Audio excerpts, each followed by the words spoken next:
Hello guys, एक basic सा question हमारे मन में उठता है, कैसे स्टॉक आइडेंटिफाई करें, सेलेक्ट करें, क्या इसको पोर्टफोलियो में रखना सही होगा और इसके कई फैक्टर्स आज हम डिस्कस करेंगे। तो स्वागत है आपका फंडामेंटल सीरीज़ के पहले वीडियो में। जनरली स्टॉक मार्केट में आपको मल्टीपल स्टॉक के रिकमेंडेशन मिलते हैं जिनके कई सारे सोर्स हैं, लेकिन क्या इन पे भरोसा किया जा सकता है? क्या ये इन्फॉर्मेशन जो हमें मिलती है जेन्युइन है? ऐसे कई सवाल आपके मन में आते होंगे। तो चलिए शुरू करते हैं। Welcome to cyber trade. अगर आप जानना चाहते हैं कि जो स्टॉक आपके पोर्टफोलियो में है क्या वह फंडामेंटली करेक्ट है, क्या उस स्टॉक की वैल्यूएशन है, उसकी हिस्ट्री क्या है और फ्यूचर परफॉर्मेंस कैसी होगी। दोस्तों, एक स्टॉक में इतने सारे फैक्टर को डिफाइन करने के लिए आपको सारे फंडामेंटल पैरामीटर चेक करने पड़ेंगे, जो कि ये सारे पैरामीटर हम अपने फंडामेंटल सीरीज़ में कवर करेंगे। तो दोस्तों, फंडामेंटल पैरामीटर्स में कई सारे इंपॉर्टेंट पैरामीटर हैं, जिनमें से एक है ROE, जिसे हम रिटर्न ऑन इक्विटी भी बोलते हैं। रिटर्न ऑन इक्विटी क्या है, कैसे काम करता है, क्या इंपॉर्टेंट रोल प्ले करता है स्टॉक सिलेक्शन में, चलिए जानते हैं। आइए इसको समझते हैं एक इम्पॉर्टेंट एग्जाम्पल से।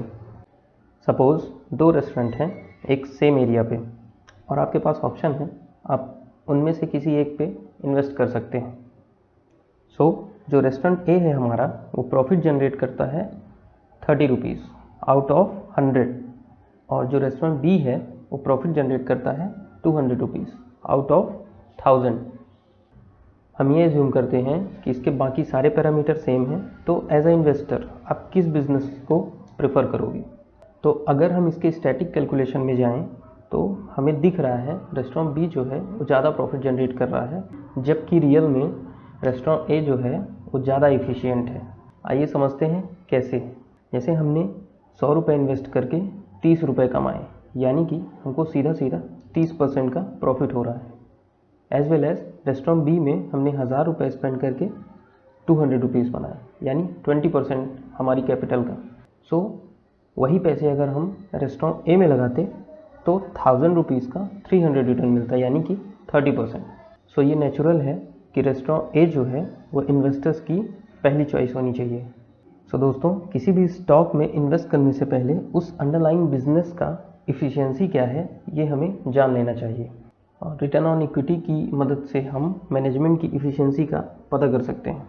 रिटर्न ऑन इक्विटी किसी भी कंपनी का नेट इनकम उसके शेयर होल्डर इक्विटी का परसेंटेज है, और रिटर्न ऑन इक्विटी को परसेंटेज में एक्सप्रेस किया जाता है। बेसिकली इसे हम समझ सकते हैं कि कंपनी शेयर होल्डर के पैसे से कितना इनकम जनरेट करती है। तो अगर एक कंपनी का रिटर्न ऑन इक्विटी 18% है और दूसरी कंपनी का रिटर्न ऑन इक्विटी 12% है, तो ये जेन्युइन है कि जो पहली कंपनी है, यानी कि जो रिटर्न ऑन इक्विटी 18% जनरेट करती है, वो ज़्यादा वैल्यूएबल है। तो दोस्तों, हमें ये ध्यान रखना है स्टॉक सिलेक्शन में हमें रिटर्न ऑन इक्विटी देखना है जो कि जनरली 20% से ऊपर होना चाहिए और regular year on year increase होना चाहिए। इसका ये मतलब नहीं है कि जो कंपनी 20% से नीचे ROE जनरेट करती है वो कंपनी लॉस मेकिंग है। उसके लिए कई और फैक्टर है, कई और पैरामीटर है, जो कि हम आगे इस वीडियो सीरीज़ में कंटिन्यू करेंगे। Thank you.